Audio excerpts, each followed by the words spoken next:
Put the eighth down and come solve these problems. Man, an eighth?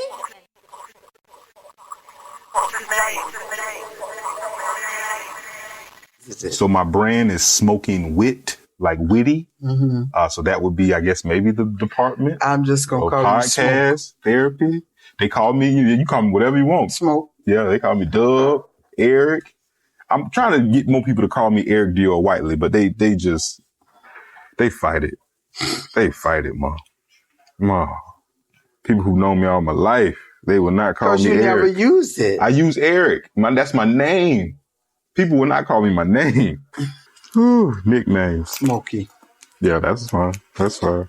You like joints? No, not particularly. Now you don't like joints no more? Well, my doctor told me to stop smoking with the paper. Uh-huh. He said the paper is not good. Uh-huh. I got a pipe, but I've never really fully used it, but I got the pipe. So Suli. You got a pipe? Suli, Vashti's sister, went to Punta Gorda, and she got this for me. She brought this back. I've used it one time, but yeah, this is what she got for me. Yeah. This is clean. This is like, because all you smoking is just weed. Yeah, exactly. Right. That's why I had bought a glass pipe, because I wanted to do it. Check that out. Little hitter. Yeah, she been down to Punta Gorda. That's where Jonathan was. Mm-hmm. He was down there. So, we'll start from the top. Mm-hmm. Beverly, what do they call you where you're from? They call me Bev. Okay. Do you have any nicknames? I am Katunda, which is a name that I absolutely love. It's my African name that was given to me by my African husband. Now, was he your husband at the time when he gave it to you? Yes. I didn't know that. Mm-hmm. I thought that was before. I'm interjecting. I really thought that was before. And I say that because first tattoo I ever got is of you, your face. And that's the name I have on me.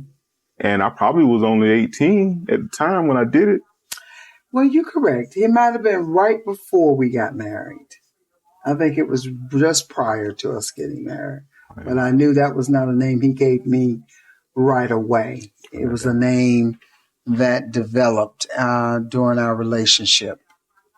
Yeah. And what does it mean to you? Katunda means, I asked him what it meant. And I said, why do you call me Katunda? I said, you're going to give me an African name. And he says, yes, you are Katunda. And I said, Katunda, what does Katunda mean? I said, I like the sound of it. It sounds pretty.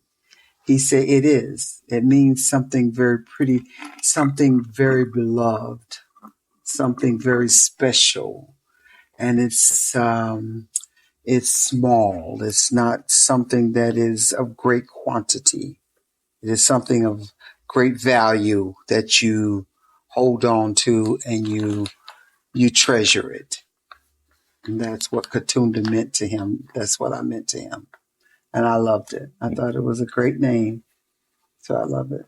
Yeah, it's power in the nickname. I'm telling you, that's why I started off that way. I always like to know, like, what people actually call you, like, and it means something when you hear it. Mm-hmm. Now, what about your childhood or anything? Do you have any nicknames from that? Because I never really hear anybody call you nothing but maybe Big B, Big Bell. Yes, that was only when we got in junior high, when everybody was calling somebody something. I had a couple people from in the country, in Medela, Nat Jones. Nat Jones and his crew. And he was like, Bev, Big Bev. And I would ignore them a lot. And when I would ignore them, they would call me, Big Bev, you hear me? And then I would turn around and say, what you want? Stop calling, that ain't my name. So I didn't really care for it, but that's how that got started. Nat Jones and the Modella crew started that crap. I'm not going to be messy. I'm not going to be petty. That is not me. But you bringing up some names. That name right there is part of my childhood. Nathaniel, Nat Jones? Yes. And his sons, Matthew and Nate. And Nat. Right? He had Nate, or I call him Nate, right? Yes. Yes. There we go. I remember them like that. But that's the only person that I ever seen in my life to get Jonathan out of his character. That's the only person I've ever seen to get him out of his character. And what I mean is, he's very serious about you. He's always been very serious about you, i.e. the name Katunda. Now, Nat was your friend, right? But Nat knew you way before Jonathan. Y'all from the dirt almost, you know, so that's a different relationship. And I don't think Jonathan was ever threatened by him. He was. You think so? Only because he's a man.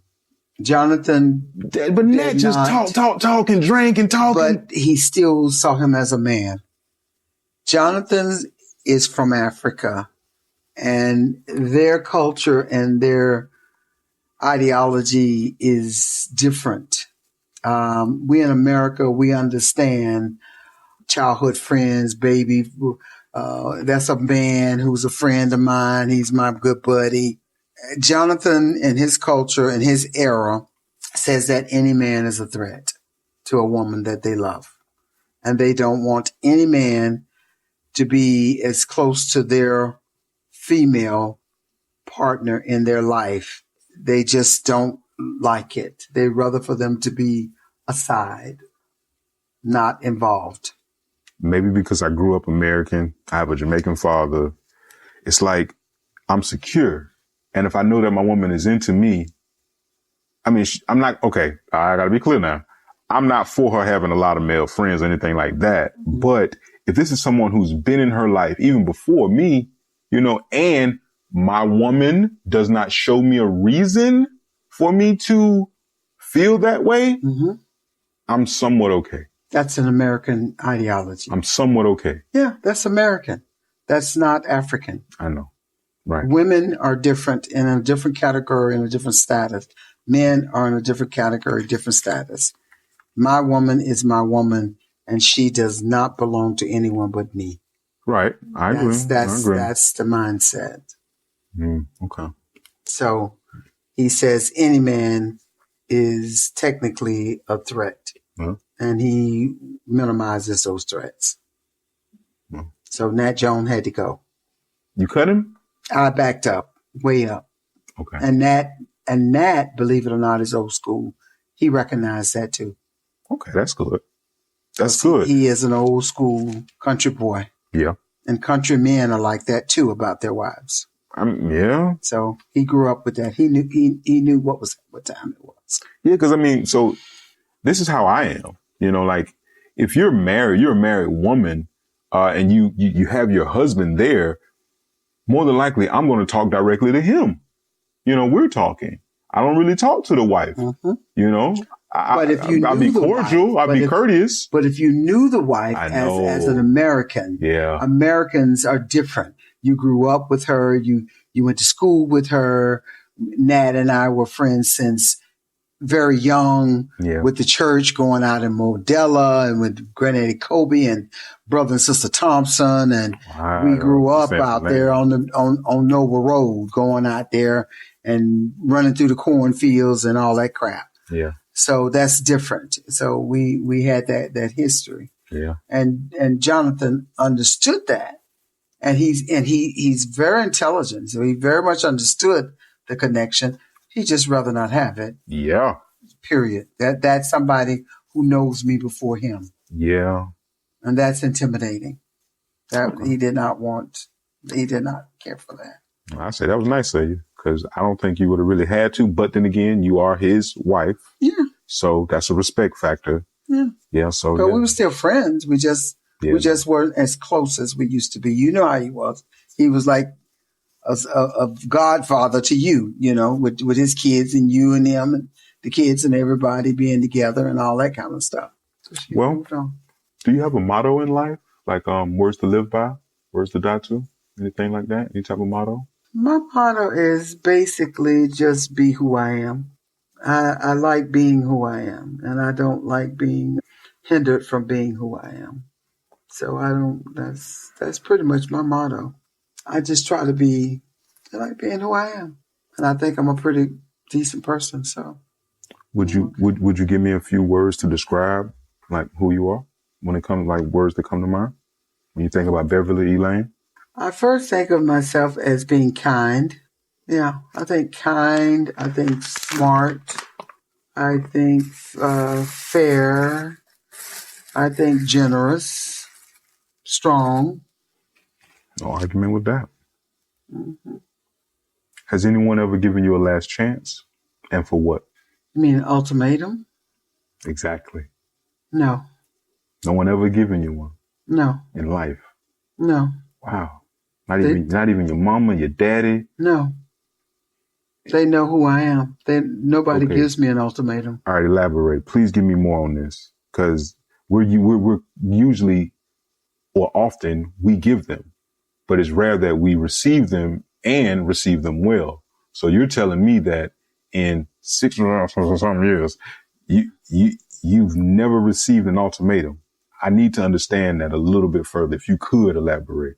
No, I've pretty much been in control. I've been usually the leader. So you rarely give leaders ultimatums. Nobody has really given me an ultimatum that they've shared their thoughts and ideas or their wishes with me, and I've shared my thoughts and my stance with them. And if we come to a level of understanding, then we do. And if we don't, there's no need to give me an ultimatum because I step off. I don't allow people to give me ultimatums. Are you saying that if they don't agree with so we both have come to a point. I'm now saying something. You're now saying something. You heard it. I heard it. And we can either agree to disagree. But if not, you're stepping off. Whoever's in control. Okay. That's like chess a little bit. Yeah. That's the way I roll. And that's how I move on with life. If you have the upper hand, if you got the chess piece that's going to trump me or beat me out, you know, you got it. You got it. And I'm like, I recognize it's something that I remember from being a child and being raised in the Christian. And one of the things was a story it always amazed me. And this had to do with I believe it was the Pharisees. And it was this Pharisees, or Egyptian king. I can't remember who it was. I think it was David. Okay. It was in King David when he became before he was king, and he was the advisor to the king. Okay. And he was having the dreams, and no one could interpret the dreams. And somebody finally said, "There's a man," and he was in the prison, and they got David and brought David forward, and King Nebuchadnezzar.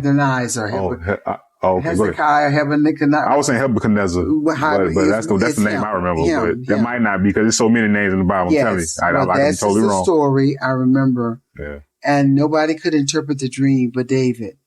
And David interpreted the dream.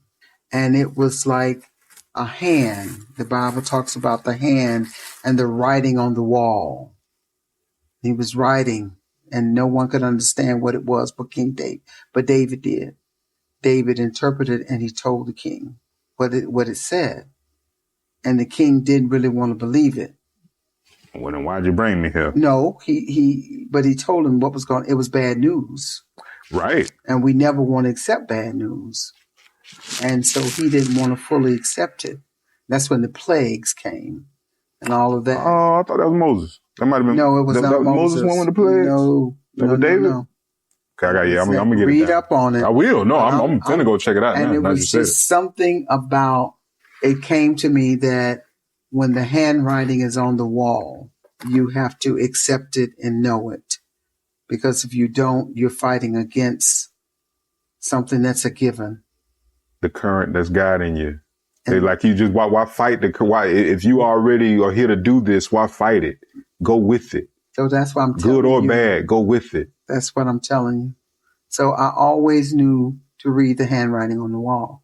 That's why I said nobody has to give me an ultimatum. I pride myself in being smart enough to know when it's time to fold and move on or do whatever I need to do, and then I make preparations to do that. So you don't have to give me an ultimatum. I don't want you giving me that. Let me walk with my own dignity, let me make my exit. Let me do me. And that's how I've operated. When the writing is on the wall. The handwriting on the wall. Read it and know Read it. And know it, accept it, and move on. Yes, don't lie to yourself. Mm-hmm. Good or bad. Come on now. All right, Ma. That's a motto. I like it. All right, we cooking. We cooking. Okay, so when have you ever made the first move? I made the first move on your daddy. I figured. But go ahead. Explain this to me. Please explain this to me. Because he seemed like, well, no, I don't know that. I was gonna say shy, but no. You say he was kind of shy in the beginning, though, right? He was. He wasn't confident. I don't know that person, but I know. Yeah, at that time, he was not. Yeah.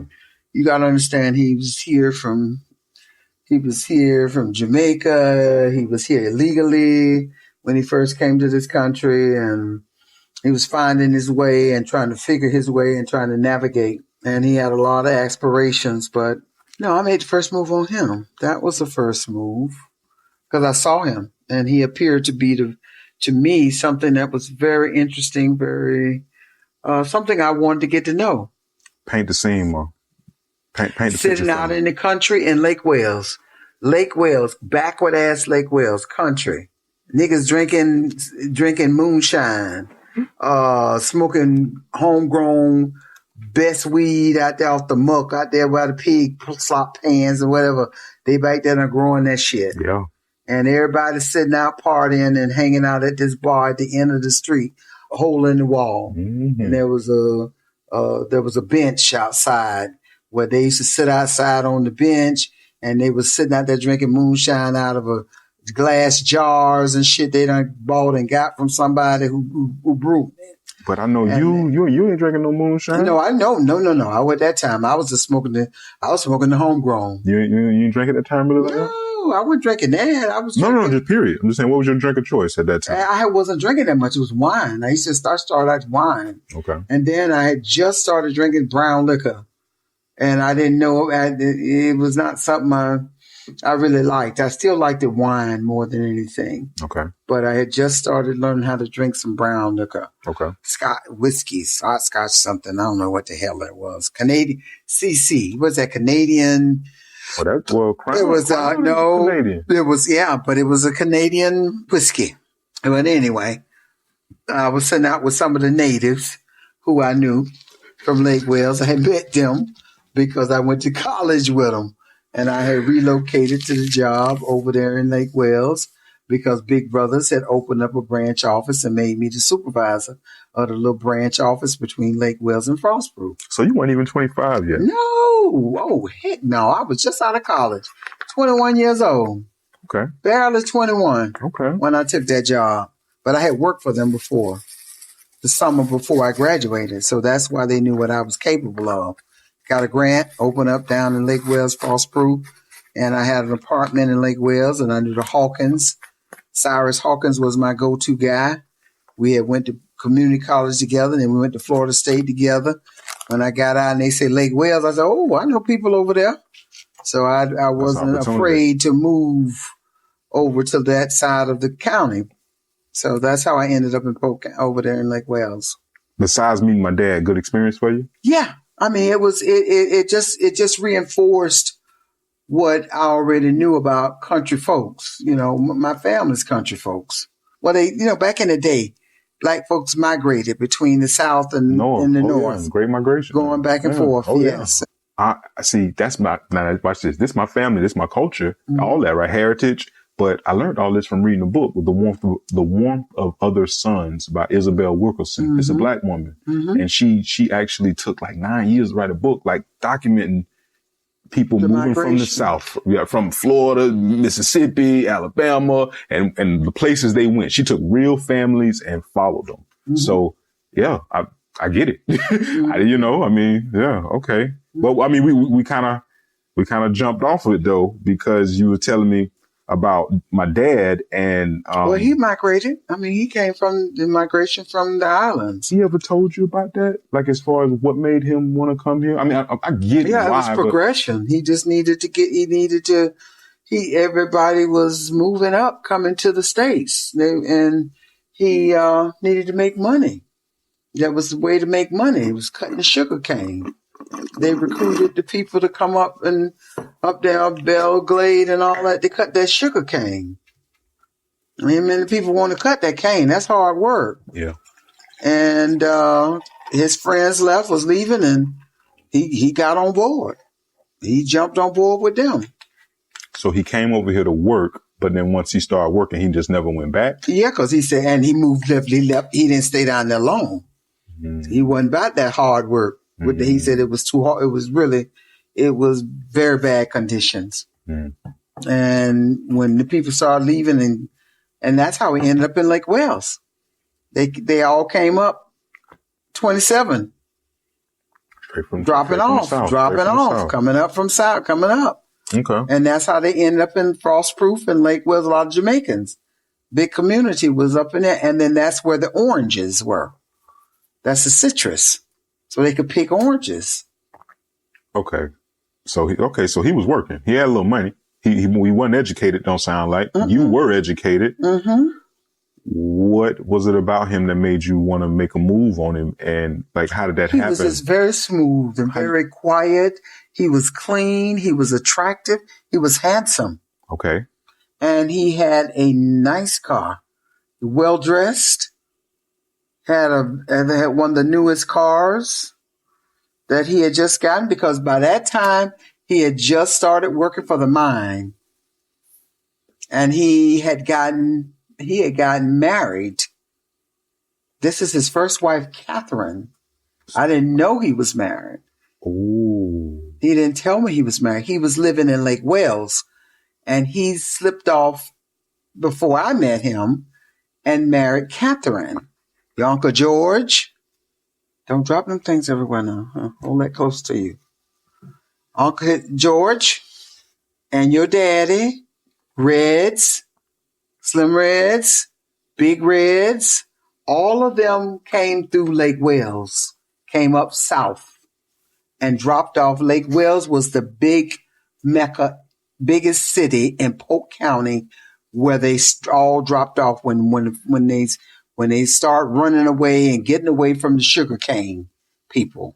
When one pull up and go, then they got somebody up in another way. Come on up. I got somewhere to stay. Come on, come on, come on. One hand reached the other. Pull them on up. They was pulling each other up. Yeah, because I just need to get you. Just get over here. Yes, if I just get come. You over here, come. I got you. Right. They had, and Lake Wales was very accommodating for that. And you had the people who lived in Lake Wales who were crew leaders like your granddaddy Jay with the citrus. Ben Hill Griffin, right now today, is the big man, white man, the Gator man, Florida Gator man, Ben Hill Griffin, from Frostproof on up through Lake Wales with the citrus. That's how they got him. And that's how they got work. And Ben Hill hired all of them illegal people to work in his company. It's like right now, same shit with the Mexicans, how the white capitalist people hire Mexican nannies, hire Mexican lawn keepers, pool cleaners, strawberry pickers, all of that stuff. That is now what you see on TV now with the Mexicans. That was the Jamaicans. That was what that was back in the day. They were that crew. that America capitalized and utilized illegally and paid them to do labor. Cheap labor. Cheap labor, good workers. Yeah. Hard workers. Bad conditions. Yes. Bad, horrible That's conditions. what that was all about. Yeah. And they did whatever they had to do to get where they needed to be. And that's where your dad messed up. Wow. He ended up, this woman he met, she married him, and he did not realize that was his best friend's ex-wife. He was freaked out. He didn't even know. The woman was one of these crazy women who just wanted to have a man and met him at the movies and talked about she liked him, and he around here illegal, trying to figure how he gonna make it. And she said, I guess they met at the movies, hooked up at or whatever. And then she was like, I'll marry you and get you legal. And him and your Uncle George went off with two women under those same conditions. They both got married the same damn weekend, and neither one of them told each other. Nice. Now think about that. Think about that. That type of connection. And that type of connection. And he did not know that one of his best friends from Jamaica had been married to the same woman. I guess she was under the same kind of conditions. And he got his paper got straight, and he hauled ass and went up north and left. Yeah. And now she sees another opportunity, and they whatever. He jumps right on it. Yeah. And it wasn't until after they had gotten married and they were moving. He told me the story. I said, so, because he had told me he didn't tell me he was married when I met him. And it was another American lady who knew the Hawkins who used to also date him. And when she saw him talking to me, and we got to talking, and then my people, the Hawkins, was like, well, you know, my cousin was talking to him. And I'm like, who is your cousin? Because I'm a Lakeland. I don't know these people in Lake Wales. So I don't know none of these people, from your daddy to nobody. I'm meeting all these people in my life. And when she realized that he and I were talking and starting to see each other, that's when she told me about her cousin that used to date your daddy.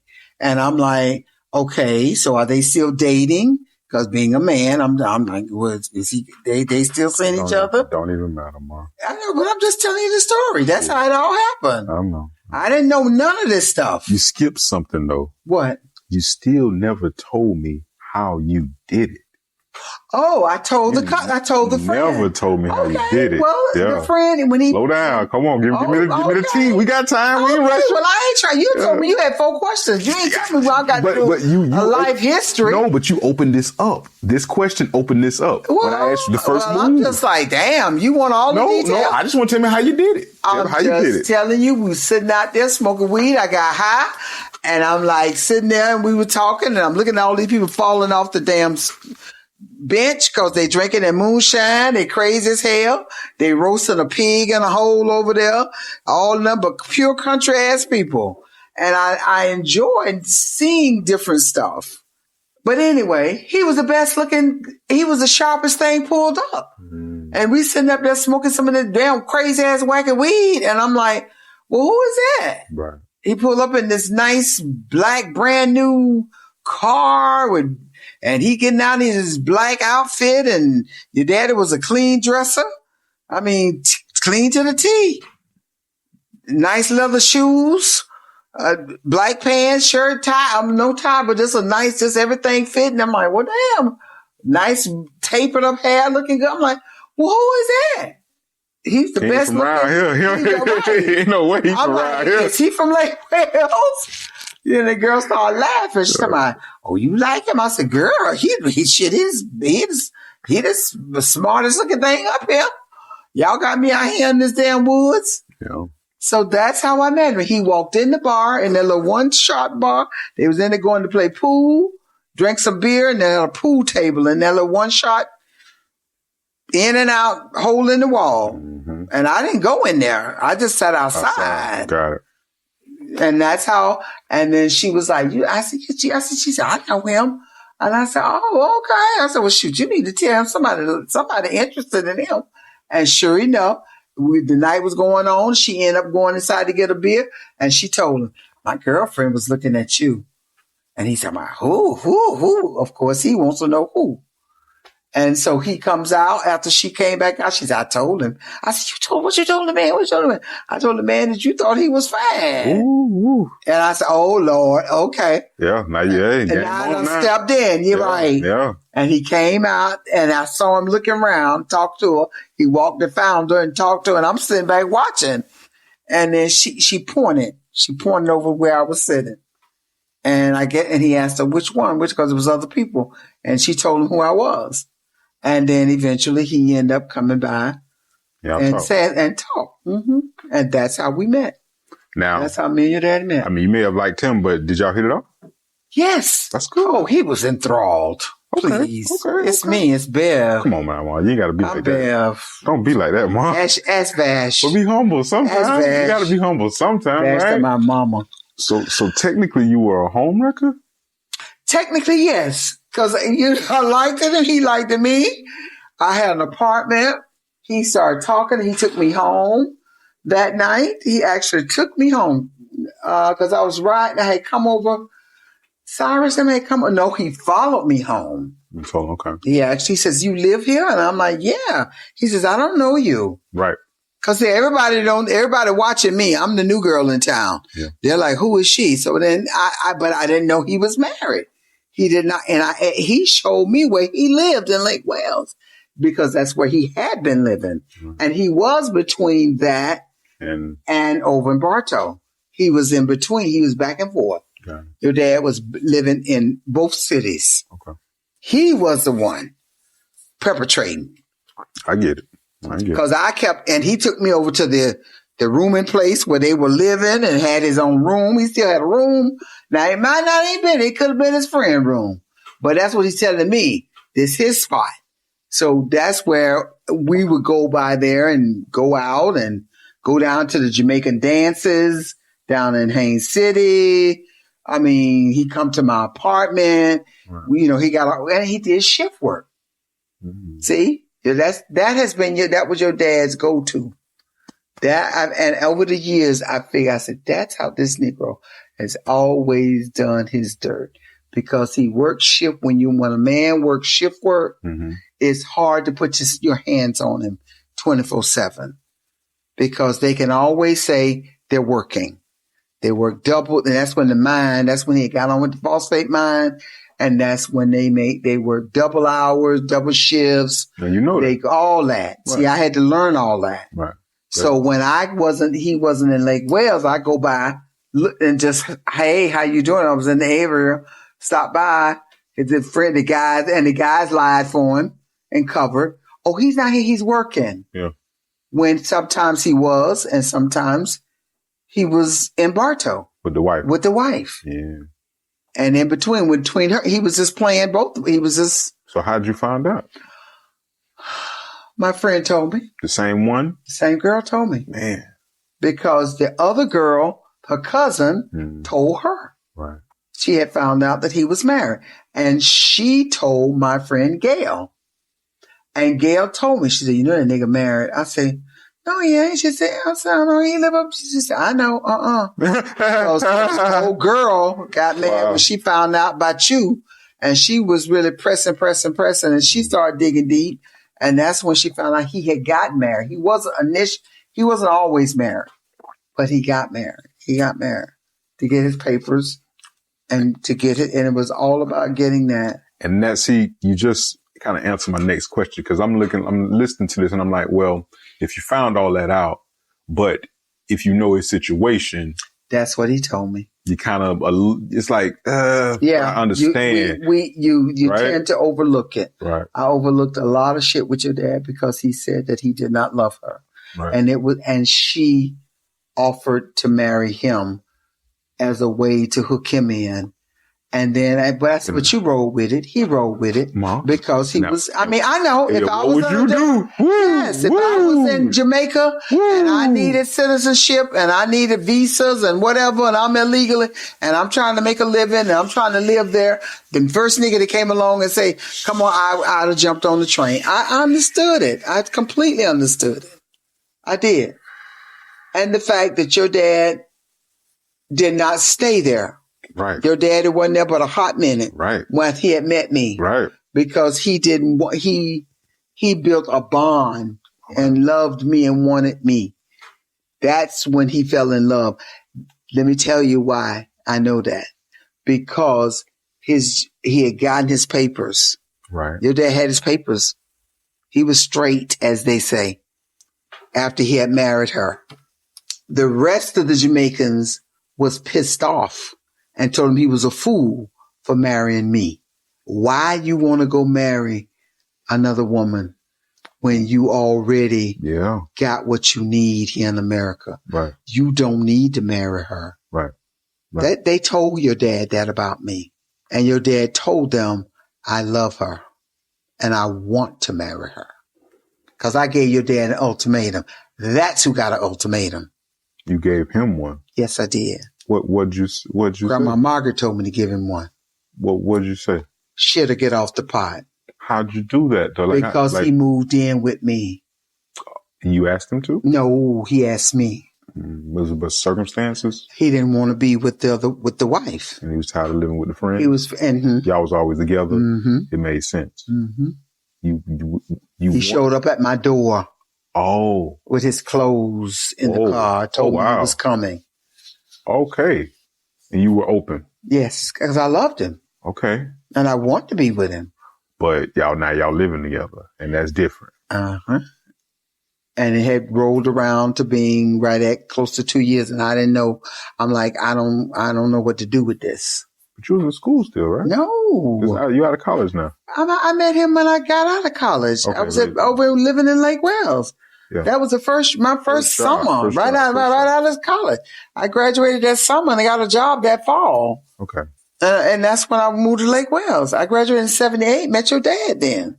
Right. 78, 79, that's when I met him. Okay, so immediately after. Yeah, immediately. Yeah. That's why he jumped. That's why it's so weird. My mom and them was like, damn, you just got out of college. You let this man jump on you and blah, blah, blah, blah, blah, blah. And now you hooked up with him. And this Jamaican man and you don't know him and blah, blah, blah. And that's when all Jamaicans was in town. And there was a big influx. They were all coming up this way to Central Florida. And people were saying they just want to get citizenship and blah, blah, blah. And I told him, I said, he already got his papers. And that's what changed mom and dad's mind when they realized that he was already straight. Right. And that he really wanted to just see, he loved me and he wanted to marry me. He definitely loved me. And I told him I was not going to live with him. My grandma said, you got to shit or get off this pot. That's Margaret. Margaret says, tell that man, tell him, you got a lot. You offering him a lot. And he either he gonna shit or get off the pot. Move on. She said, how long it's been? I said, Grandmama's right at getting on 2 years. I said, anybody get on? I had to figure out what I'm going to do because I'm raised as an Adventist girl. So I'm still, those roots are like, you don't just live with a man. You got to realize my background. I still was this girl who was taught you don't just live with a man back in. You got to realize that was in the late 70s. Okay. Now, Pops, Nana, they wanted you to go to college. You went, you graduated. I was the first one. Got a great job. But then, you got out, and then you got with an uneducated foreigner. Mm-hmm. How did that happen? Because of love. So you weren't tripping off of his what grade did he graduate? What grade? Third. Third, if that. If that. I think it was second. But you might be second or third. Yeah. Right. Right. But he never presented that. I agree. I never would have known that until y'all told me that. Your dad never presented that way. My dad read every day. And he self-taught himself. Because he always wanted better. That's why he looked it so good. He wasn't the average Jamaican running around there. And as soon as he could make himself better, he made himself better in every way. Physically, he was very, very fit. He loved nice clothes. He liked a nice car. He wanted to be perceived higher than what he was. That's Vera. That's your Auntie Vera. They really got something in their DNA that makes them wanted to be achievers. They kind of wanted, if your dad had been educated, he would have been a higher functioning person. And that's what he loved about me. He loved that about me, and that I was common enough to not snub him. It freaked him out that I accepted him being the person he was. You could have been in it. I didn't know you smoked blunts. You could have it. I'm sorry. I'm just sitting there smoking the whole time. Yo, I don't know why you did that, but that's going to hurt you. That's going to hurt you. That's all I want. It's going to hurt you. And I taught him a lot. And I gave him confidence. It's amazing, the men that I find in my life. Yeah, hit your drink. I'm telling you, I smoke gas. Like, I smoke the best weed ever. That's all I ever had. Look at this. This like little dumb stuff like this. That's what they sell. They sell this now. Money, man, epic. Yeah, epidemic. Okay, epidemic. You just hit some epidemic. Why would you do that? Hey, I can handle it. I ain't no wimp now. No, but I was just messing with you. That's why you're gonna be the hit when you go to Georgia. But keep going. No. I'm just saying. And your daddy was very proud of that. Yeah. And that's where. And I guess that's my little kryptonite, or my little... The men. The men who, they hold me in high esteem. Yeah. Every man I've ever had... I can name three. Has held... You're going to keep it shut, but I can name three right now. Who have held me in the most high esteem. Yeah. And that's because of my upbringing. All the men in my life did that. That's the ones you fell in love with. My granddaddy. My daddy. Yeah. That's good weed. I'm gonna leave it. No, I'm just gonna leave that because I took a good hit off of that one. Okay. Yeah. Mm-hmm. Yeah. My bud exotic. Yeah. So I told you, be careful, bro. It's strong, and it is a blunt too. You'll smoke blunts. See, blunts hit different from a joint, and they hit different from the pipe. The pipe is strong and it gets you high quick. But the blunt, I don't know. It's that paper. Yes. Because you know that's tobacco. Well, it's a leaf. So it's tobacco leaf. But I take the tobacco out. Take it in, out. It's still tobacco. Think so? Yes, sir. Yeah.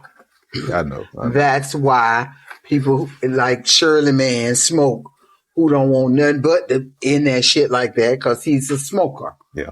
And he trying to stop and trying to do this or that, but he smokes his weed in that paper. Yeah. I said, yeah, because it's tobacco. Yeah. Tobacco leaf. Yeah.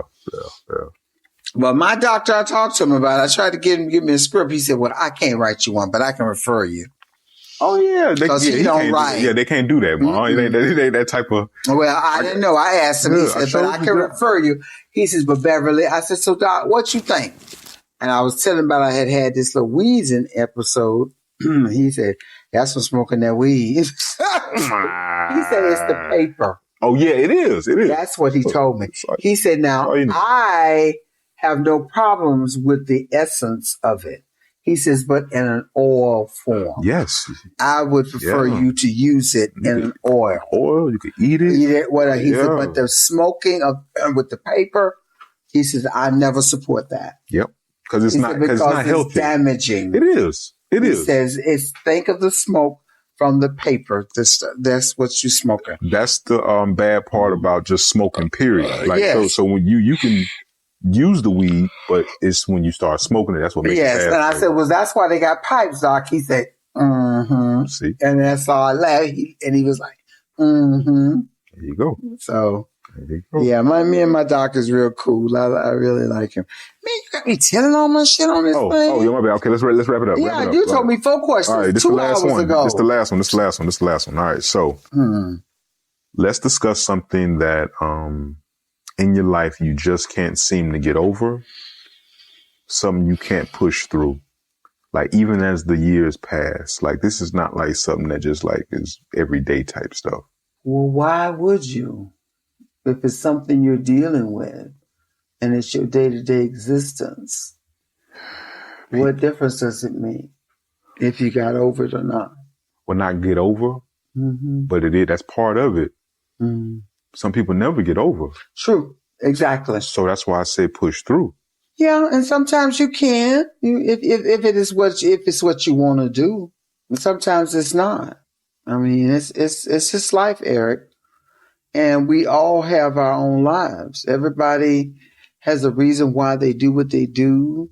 Everybody loves who they love, or who they don't love, or what they like, or how they interact.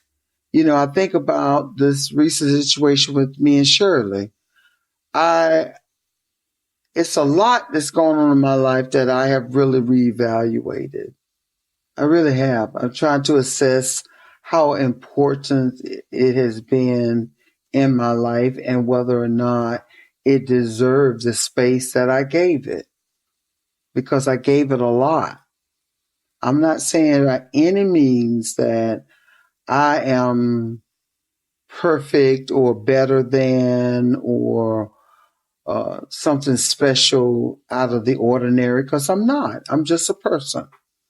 And I have my own frailties, and people tend to put people on certain levels and pedestals, and they have different expectations, and they have them based on their own desires and their own dislikes. And then you would have to take into consideration what the person themselves want, what they like, what they don't like, how people hold them to a certain standard. You know, it's a lot. And trust me, your mama done seen a lot of shit. When I tell you, Eric, people try to say, well, she won't act like she know it all. But you know what? I do know a lot of shit. I'm just going to be honest about it. And it comes from my life experiences. So why should I have to dummy down what I know to act like I don't know to make you feel like you some kind of way? And a lot of times I backed up off of people. But now at 65 plus, I have earned the right to say, I don't give a shit what you really think about it. Because I'm going to do me, and I'm going to be me, and you be you. And you know what? We don't have to really coexist in this big space that we used to occupy. Because right now, my space is kind of swindling down because I like my peace. You like your peace? I love it, to be honest with you. Okay. So 2 parts. More of how much do you value the relationship between you and her?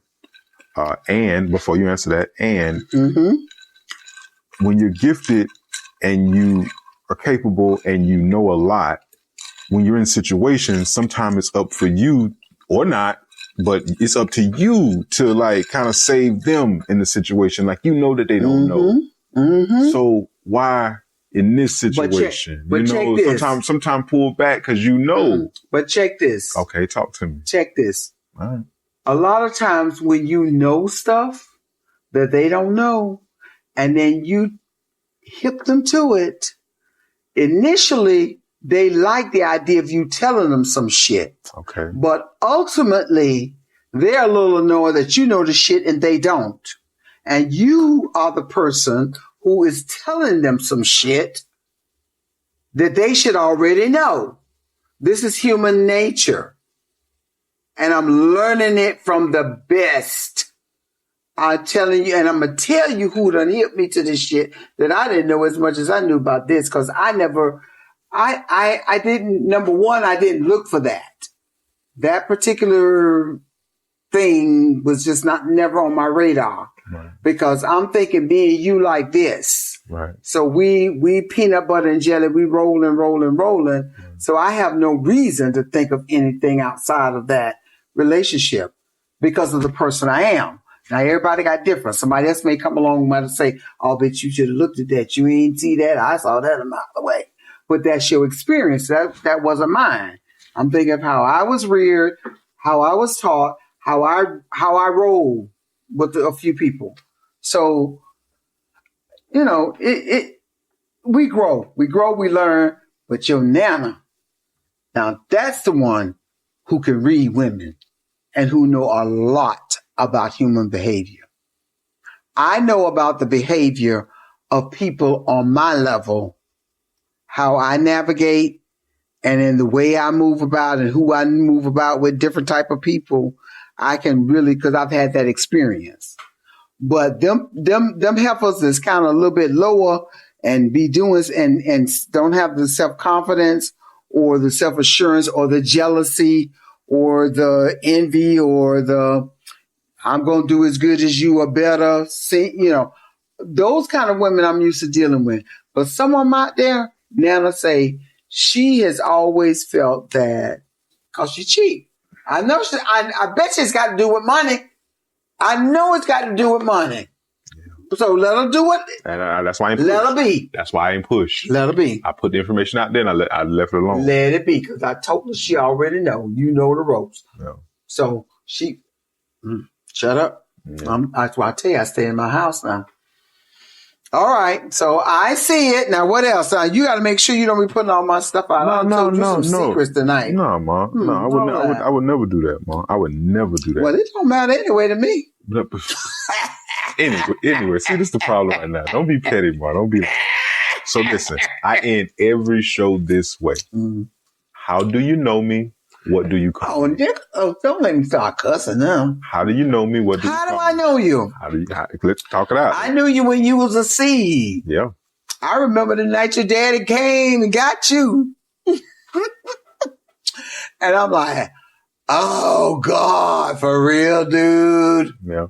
Okay. Yeah. And when the doctor told me when I conceived, I said, I remember that. Right. I remember to the date. But anywho, you're my son. Okay. I knew you before you knew yourself. Yeah, that's real. What else do I need to know? You got a dog. Fat little dog. That's crazy as heck. You didn't say, what's my name? What do you call me? Like, honestly. Eric. There we go. There's nothing wrong with saying my name. Your name is Eric, and I try to make you appreciate Dior. I do. And I was like, yes, Eric, you didn't know. And he's like, oh. No. Then all of a sudden, he started signing his name. Eric Dior Whiteley. Okay. What really gave me like respect for the name is like after I knew the story. Mm-hmm. After I knew the story of no. All right, go on. After I knew the story of you didn't want a junior, he didn't want a junior, and y'all was like, well, his name is Dioric. So we're going to go with Eric Dior. Mm-hmm. And when I found that... Auntie Mary was the Dior part. Exactly. She the one started the Dior part. And my first outfit at the hospital was Dior. Right. Was Christian Dior. Right. By Auntie Mary. Right. All of that. Mm-hmm. That's how deep it goes. Yeah, but you weren't into all that. Well, when y'all told me all that, then I understood. Yeah, I forgot. All right, get me off. Yeah, all right, we out. Bye. Deuces, get me off. Thank you. Get me off.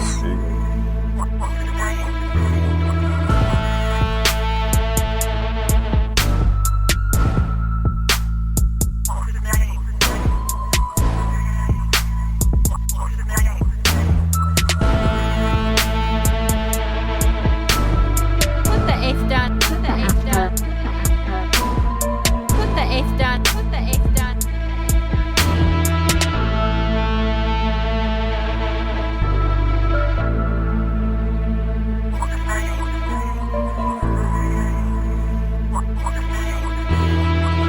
eighth down. Put the eighth down. Put the eighth down. Put the eighth down. Put the